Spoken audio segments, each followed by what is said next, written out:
The opening scene features a mercenary, Jim Powell, who is imprisoned in Playa Negra prison, sub-Saharan Africa. One day, he is released from the prison as a corporation wants to hire him for a mission. He is to accompany a scientist named Dr. Lila Healy to a former Soviet lab, which is now fortified by a militia. It turns out that a scientist, Dr. Irvine, has been carrying out a secret research there in the underground bunker of the fortress. Since that research has reached a very advanced stage, Jim is assigned to infiltrate the lab and retrieve all the valuable assets before Dr. Irvine disappears. For this mission, Jim is provided with his old team, including soldiers Steinman, Mason, and Corey, and engineers Harris and Williams. Jim is not happy to learn that a corporate security man, Spencer, will be joining them, but he can't refuse as Dr. Lila is in charge of the operation. Following this, the mercenaries set off for their mission. Making their way through a forest, Jim urges the team members to be extra cautious as he speculates that the pathway is surrounded by landmines. On their way, they hear the sound of a motorcycle. Sensing the imminent threat, Jim orders everyone to clear the path and take cover in the minefield. Moments later, a perimeter patrol officer shows up and looks around the area before continuing on her way. After a while of walking, the mercenary group arrives at the lab building and discovers that the militia have imprisoned several civilians. According to Steinman, the militia leader, El Dictator, douses the prisoners in oil and sets them alight for his fun. Harris and Williams attempt to infiltrate the camp, while the rest of the team members take a sniper position at a distance. As Harris and Williams arrive at the gate, they are stopped by the camp guards. Williams then talks to them in Russian, claiming themselves to be technicians. However, his Russian accent does not seem to be convincing to the guards, so Harris decides to take matters into his own hands. He then pretends to be drunk and improvises an anti-Russian tirade in Georgian as the other mercenaries grow tense. The leader of the camp responds well and allows the two of them to enter. Ha! Alcoholism is hilarious. Come on in it. Once inside, Williams and Harris take control of the base's security system, after which they remotely guide the rest of the team to the underground bunker. As the team sneaks inside the fortress, they come across a room where a half-naked woman is bound to the ceiling with tape over her mouth. At this point, the team faces a dilemma as they are unable to decide whether they should rescue her or abandon her. Jim asserts that no matter what they do, the militia will find out about the intrusion. In the midst of their deliberation, they hear the sound of approaching footsteps, so they instantly turn off the room's lights and take their positions to attack. As soon as the guard enters, the team grabs him and begins strangling him. In a desperate bid to fight back, the guard opens fire, but the mercenaries manage to kill him. Following this, they turn on the lights, only to discover that one of the bullets has penetrated the captured woman, resulting in her demise. Now, the group is worried that the guards might suspect the infiltration. Shortly after, Spencer comes up with an idea to evade the suspicion. He takes off the dead guard's pants and then unties the captured woman, staging the scene to resemble an assault. After this incident, the mercenary group heads downstairs to the underground lab. Meanwhile, in the control room, Williams and Harris are approached by the same patrol officer from earlier. She asks what they are doing, to which Williams pretends that they are repairing the monitor cables. She is suspicious by the sudden arrival of technicians, but she does not confront them. Yet, on the other hand, the rest of the mercenary group heads deeper into the underground bunker with flashlights and guns in their hands. At one point, Steinman feels that someone is tailing them, but she doesn't find any immediate threat. However, Williams and Harris, who are monitoring their comrades, notice someone on the surveillance feed. They attempt to alert the group regarding the scene, but they are unable to contact them due to poor radio signals in the underground. Thinking of an alternative, Harris resorts to heading to the underground bunker to alert the group in person. A short while later, Corey, who is leading the rear, is surprised by a silent attacker who stabs him with a syringe before disappearing into the dark. In a state of panic, Corey opens fire, but there's no one around. Alerted by his gunfire, the group returns back to Corey, who then tells them about the presence of somebody else. However, he doesn't disclose that he had been stabbed with the syringe. Jim orders them to ignore the attacker and keep moving on their way cautiously, because they just don't have enough time to investigate. Not long after, Corey starts feeling very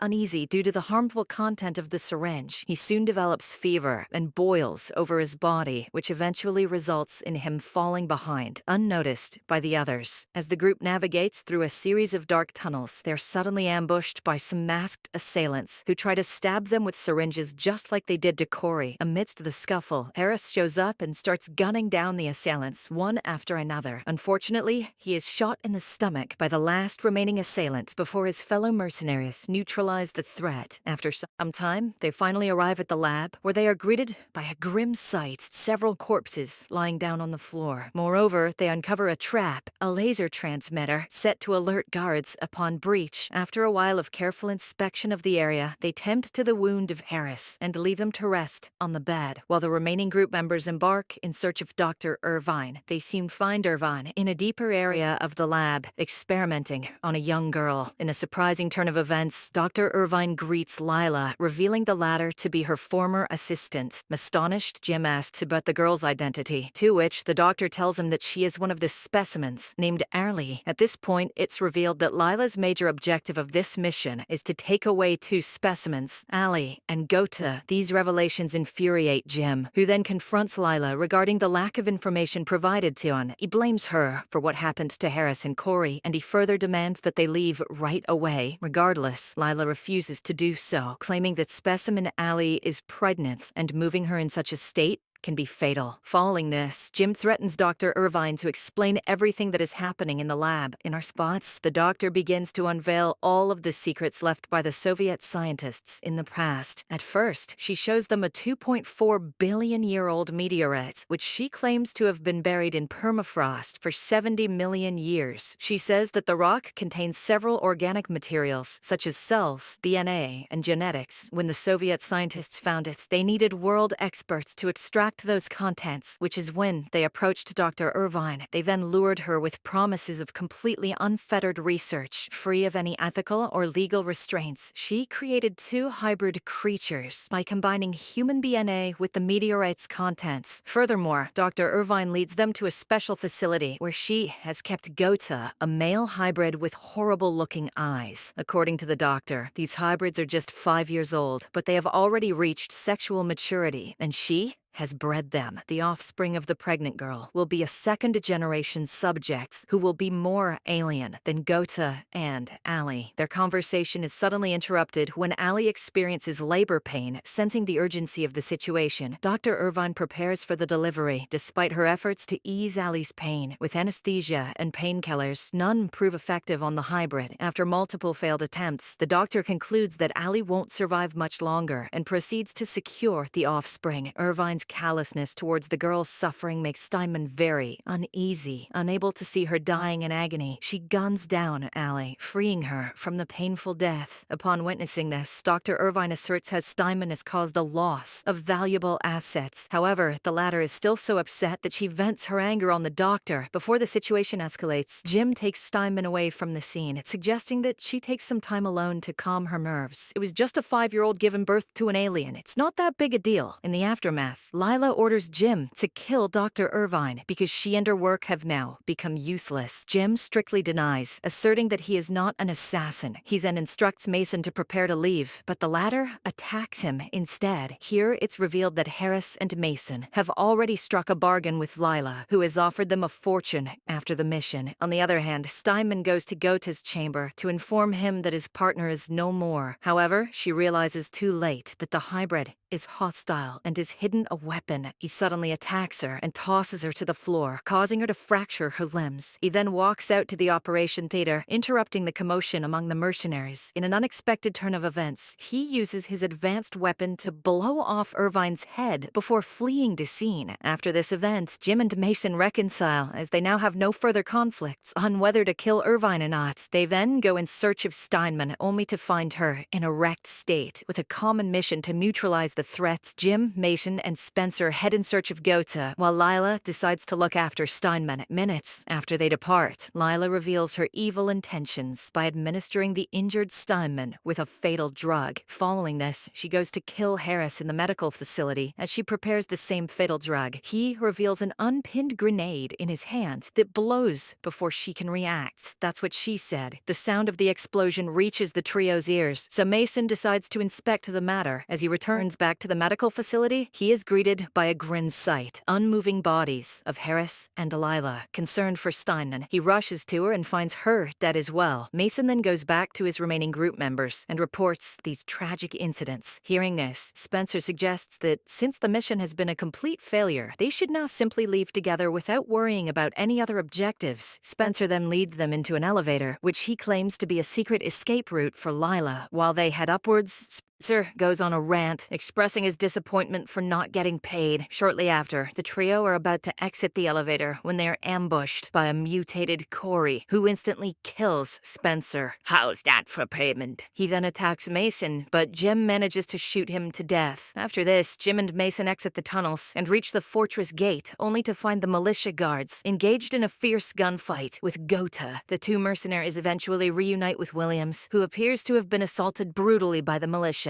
The trio then take cover in a corner and watch Gota, who is on a killing spree, taking down all the militia members one after another. In a desperate bid to neutralize the threat, Mason offers to sacrifice himself to give Jim the chance to aim his target on Gota. As he walks forward, Lila, who is revealed to have survived the blast, appears from behind and shoots Jim before he can aim at Gota. In a quick retaliation, Williams grabs a shotgun and fires back, killing her on the spot. But by this time, the hybrid splits Mason in two with a machete. Despite the injury, Jim approaches the hybrid, pointing the gun towards him. As he nears, Gota asks him to pull the trigger, but the latter hesitates. As a result, the hybrid climbs up a wall and escapes the scene. In the final scene, Gota is seen walking amidst the crowd in the town, disguising himself as a normal human being.